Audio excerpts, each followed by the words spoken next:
Ce que vous voyez et entendez vous fabrique. Ce que vous dites fabrique votre parole. Ce que vous voyez et entendez vous construit. Mais ce que vous dites construit votre monde. Si vous voulez que votre environnement soit cohérent avec votre vision, vous devez le créer par la parole. Remarquez que dans Genèse 1-2, quand le monde était dans le chaos, l'Esprit de Dieu se mouvait, mais rien ne se passait. Ainsi, vous pouvez tomber sous l'onction soit quand vous priez, soit quand on prie à l'église. Vous vous lèverez de là et vous serez le même. La seule chose qui a le pouvoir de reconstruire votre monde sont les paroles que vous prononcez ou les paroles prononcées sur vous. C'est pourquoi vous devez devenir prudent. Écoutez, quand vous devenez mature, vous découvrez les choses qui marchent et vous les poursuivez. Ce sont les jeunes qui sont excessivement émotionnels. Il n'y a aucun intérêt à venir pour un service, vous êtes tombé, vous avez roulé par terre, vous avez pleuré et vous n'avez saisi aucune parole, ni n'avez-vous prononcé aucune parole dans cette atmosphère. Vous vous levez et vous rentrez à la maison. Quand vous aurez fini d'avoir ce bon sentiment, votre vie retournera au statu quo.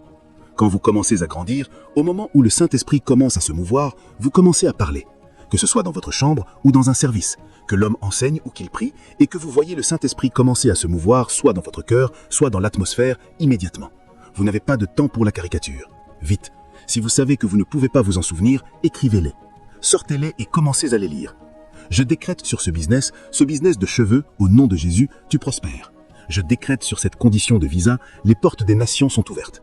Je décrète sur ma santé, cancer meurt, hépatite meurt, hypertension meurt. Parce que quand l'esprit se meut, c'est là que vous parlez.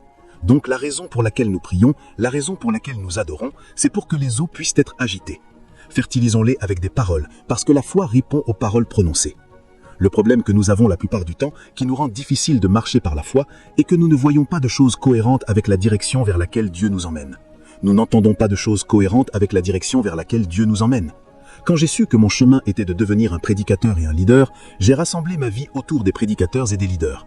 Mes amis vous diront que si j'écoute quelqu'un qui n'est pas un prédicateur, peut-être qu'il est président d'une nation ou président d'un conglomérat.